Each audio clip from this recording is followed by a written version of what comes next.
Mesdames et messieurs de la presse, mes chers aînés, chers amis, messieurs les officiers généraux, officiers, sous-officiers, militaires du rang, mesdames et messieurs, vos rangs, grades et qualités respectés.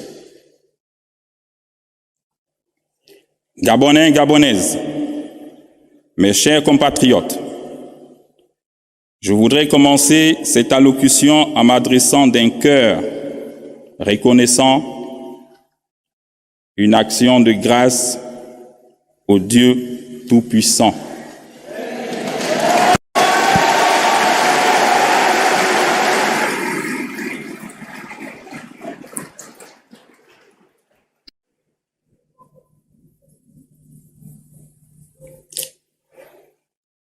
C'est grâce à ces bontés sans cesse renouvelées que notre pays, le Gabon, que nous pouvons fièrement nous tenir ici ce matin, dans cet hémicycle du palais de rénovation du bord de mer. Ce même Dieu qui nous a parlé le matin du 31 août 2023 et qui continue de nous parler est celui qui a conduit nos pas jusqu'ici. Permettez-moi de rappeler à votre souvenir les paroles prononcées par Feu Omar Bongo Ondimba dans cette salle au terme de 42 ans de règne après Feu Léomba, premier président du Gabon. Il disait « Dieu ne nous a pas donné le droit de faire du Gabon ce que nous sommes en train de faire. Il nous observe. Il dit, amusez-vous. Le jour où il viendra aussi vous sanctionner, il le fera.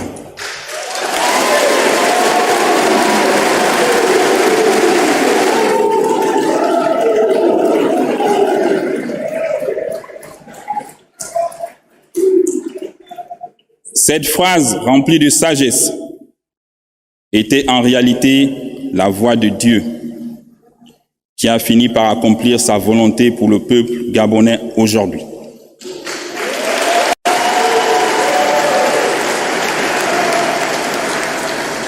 Gabonaises, Gabonais, mes chers compatriotes, permettez-moi d'exprimer mes sincères remerciements à tous ceux qui, nombreux, très nombreux, ont effectué le déplacement pour prendre part à cette cérémonie d'investiture.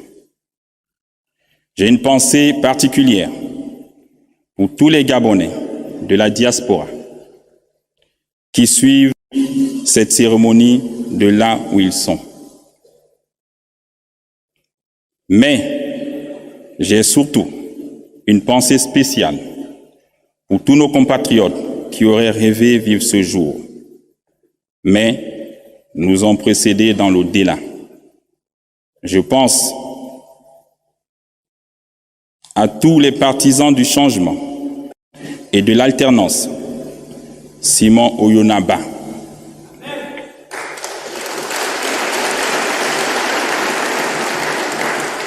Martine Oulabou,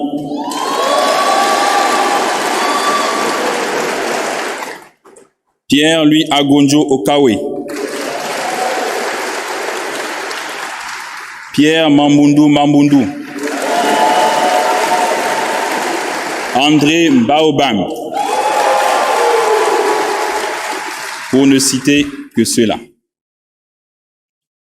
Comme disait l'ancien président ghanéen, Jerry John Rawlings, quand le peuple est écrasé par ses dirigeants, avec la complicité des juges, c'est l'armée qui lui rend sa liberté et sa dignité.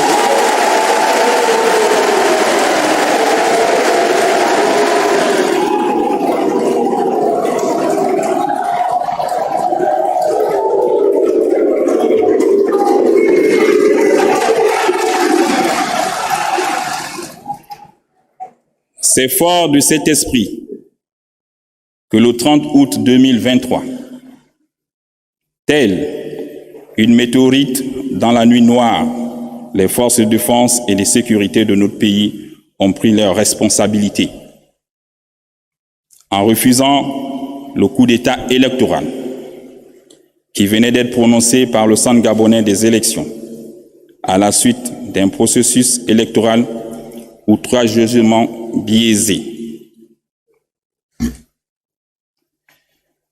C'est sans aucune violence, sans heurts et sans effusion de sang que le Comité pour la transition et la restauration des institutions, en abrégé CTRI, a changé le régime en place, qui confisquait le pouvoir des institutions de la République depuis plusieurs années, au mépris flagrant des règles démocratiques.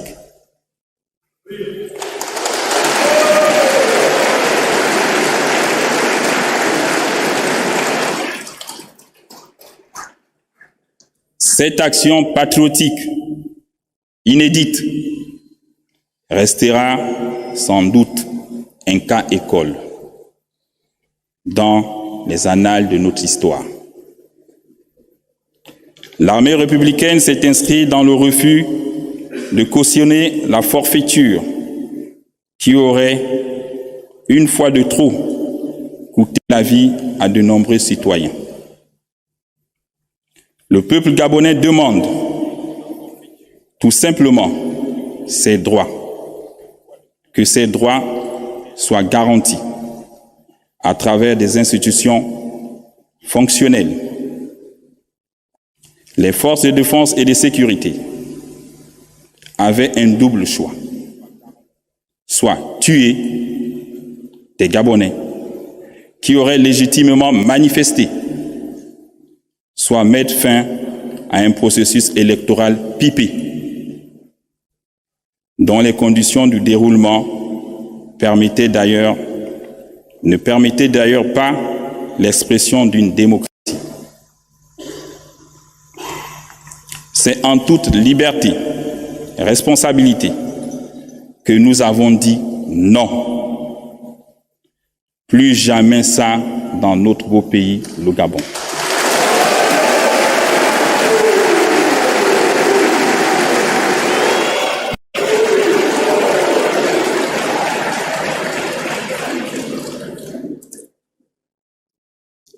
C'est l'occasion pour nous de remercier le soutien du peuple qui, de manière spontanée, a adhéré à cet acte patriotique.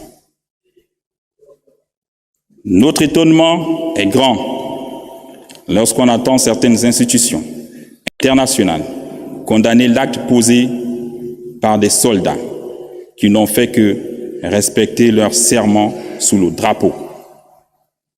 Sauver la patrie au péril de leur vie.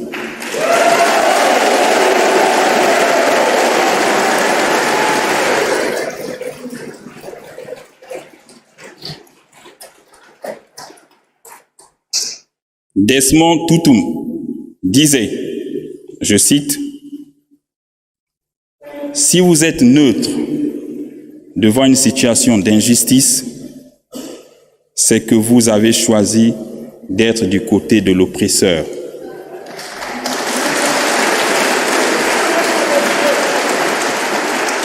Nous, forces de défense et de sécurité, nous avons choisi d'être du côté du peuple et de la liberté.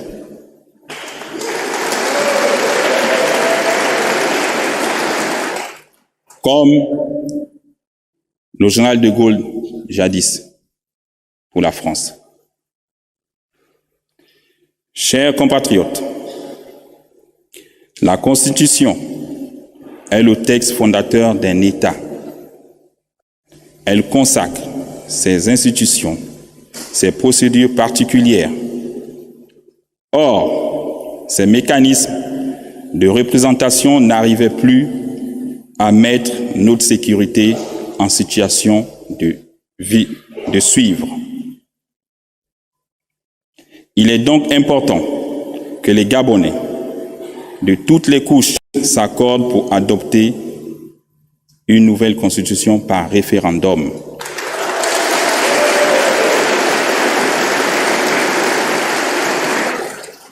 Ainsi qu'un nouveau code électoral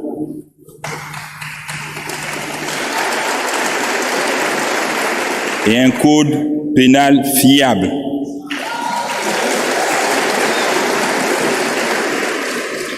Qui garantissent à tous les mêmes chances. Notre pays, le Gabon, mérite des institutions fortes, crédibles, une gouvernance assainie, plus en phase avec les normes internationales en matière de respect des droits humains, des libertés fondamentales, de la démocratie, de l'état de droit. Je souligne par ailleurs que le Gabon est un pays indivisible dans sa diversité, de ses cultures, sa complexité ethnique et sa géographie. L'unité de notre peuple doit toujours être la condition essentielle pour l'exercice de nos libertés fondamentales. J'y veillerai personnellement durant toute la période de transition.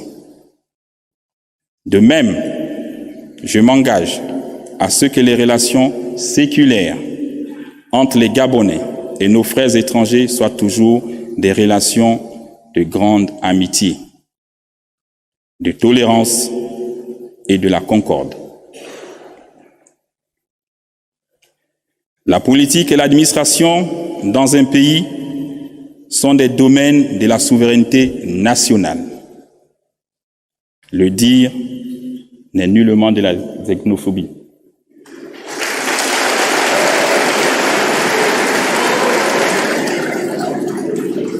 Mes chers compatriotes,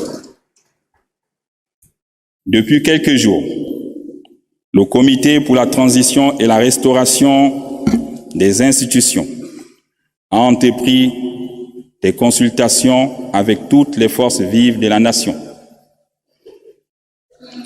Les préoccupations soulevées sont légitimes et limpides. Aussi, avec le gouvernement qui va être mis en place dans quelques jours, composé de gens expérimentés et de personnes à la compétence avérée, nous allons nous altérer à donner à tous des raisons d'espérer à une vie meilleure.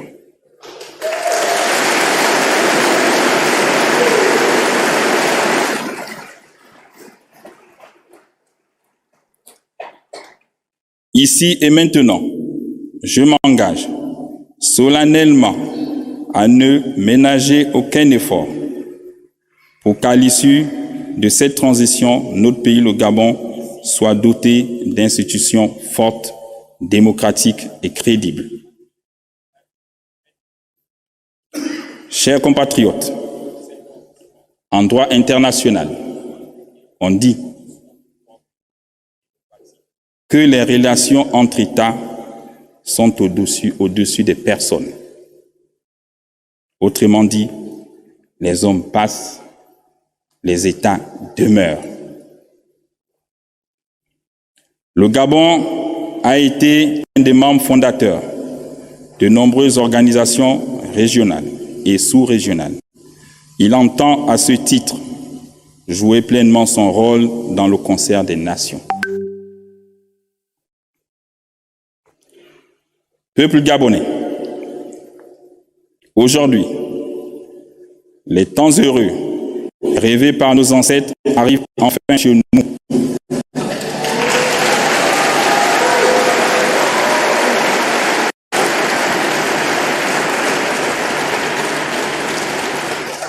Et il faut donc un changement profond issu de notre réflexion commune. C'est pourquoi j'instruis déjà le futur gouvernement à réfléchir sans délai sur les mécanismes à mettre en place afin de faciliter le retour au pays de tous les exilés politiques,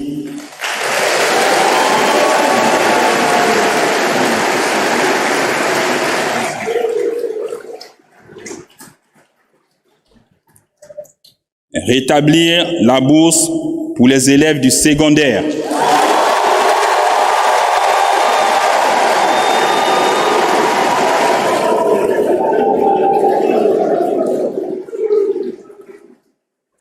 amnistier les prisonniers d'opinion,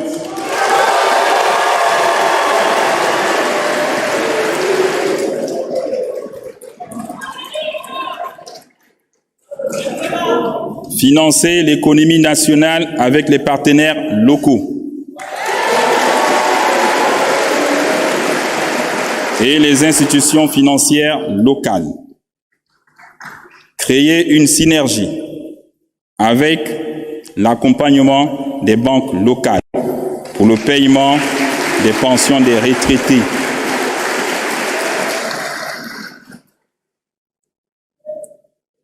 et réviser les conditions d'attribution de la nationalité gabonaise.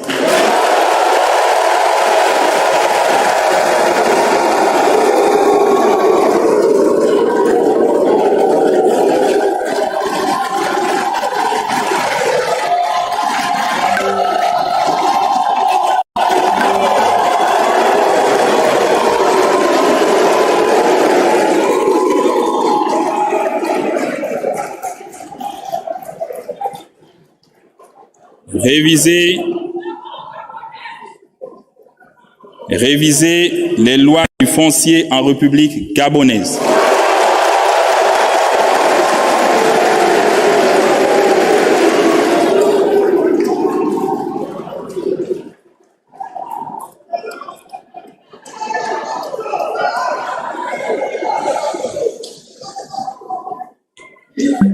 À l'issue de cette transition, avec l'apport de tous les Gabonais, partenaires au développement, nous entendons remettre le pouvoir aux civils en organisant de nouvelles élections libres, transparentes et crédibles dans la paix sociale.